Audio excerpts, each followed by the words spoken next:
how about I kick off with The Many Saints of Newark?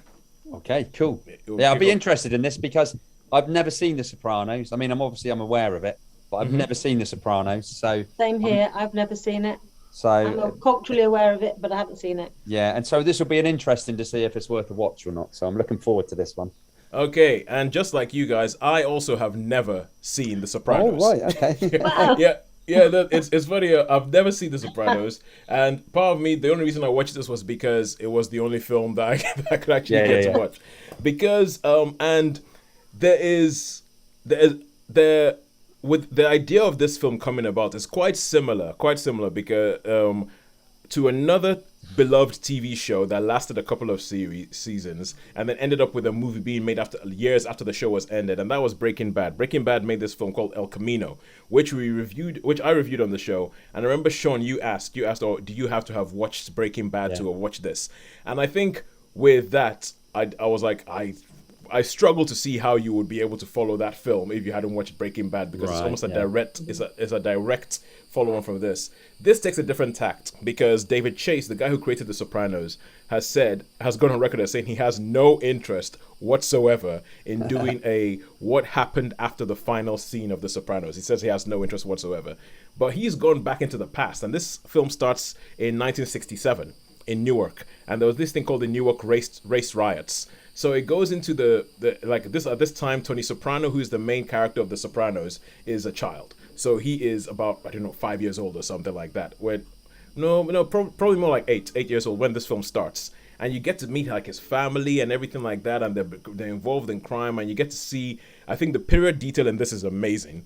And I think Sean, for the period detail, I think you would love the first half of this film. I think you would absolutely love it because the way it sets everything up, it talks about how the race riot started because a black taxi driver got killed by the police, and talk about things that are like very very timely. He got killed by the police, and then this riot's kicked off, and then it goes into how the sort of like mostly the Italian crime families went, oh well, if these riots are happening, we can do all this crime and we can get away with all this crime, and you have Alessandro Nivola, who plays Dicky Moltisanti, who is he's Tony Soprano's uncle, and he is the main character of this film. So one of the best things about this film is that it doesn't do, oh, let's do young Tony Soprano and let's find out how he found his love of pasta or anything like that. It actually, he is, for most of the film, Tony Soprano is a background character.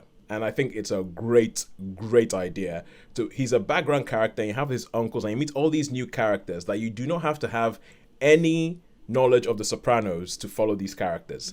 So you have, and I think it has Alessandro Nivola, who is brilliant in this film. He is absolutely brilliant in this film. There's a woman called Michaela. I can't remember her last name, but she's brilliant. She plays like because you have Ray Liotta. Ray Liotta is in this film, and I think there is something clever about the casting of Ray Liotta because there are bits of this film that you keep thinking Goodfellas, especially at the beginning of the film. Because if you think about the way Goodfellas starts when he's a kid and he's seeing like all these gangsters walking around, it's like, as far back as I can remember, I wanted to be a gangster. And that's like, Ray Liotta doing that. This film starts with a voiceover as well. There's one particular scene where there's somebody who's walking away from a building with a fence that's on fire behind him. And I just thought, hang on, that's Goodfellas. That's a Goodfellas shot from a slightly different angle.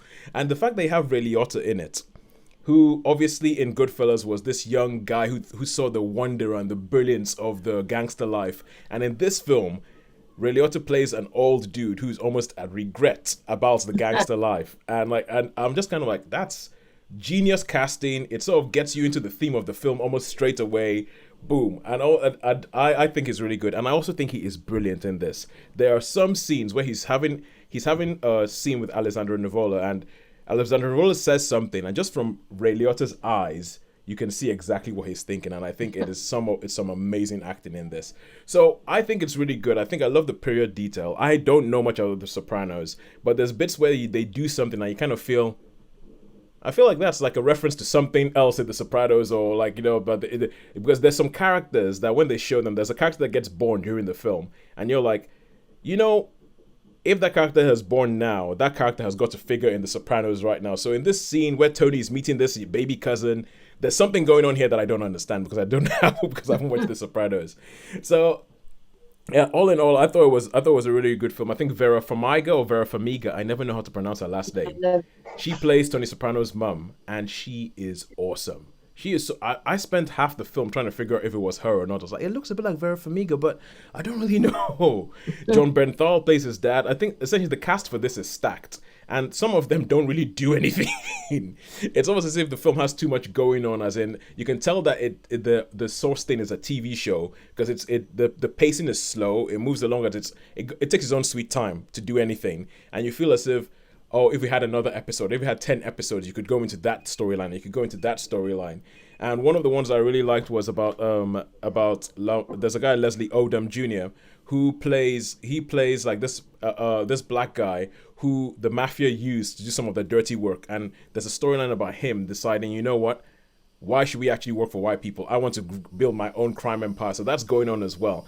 So there's a whole bunch of different things going on. I don't think you need to watch The Sopranos to actually follow this. I think I think it's quite good, and it doesn't particularly show the mob life as something glamorous. It shows it almost as something just very down to earth. This is how things go on, and this is how fickle some people can be about things. So all in all, I would warn you that it is a bit slow. I think people who watch The Sopranos will get a lot more out of it. There are quite a few different storylines that don't really get followed up because there's not enough time, because it's only a 2-hour film. But all in all, I'll give this a 4 out of 5. Cool. Yeah. All right, cool. And so we go from that to, let's see. Let's go with Sharon because I've just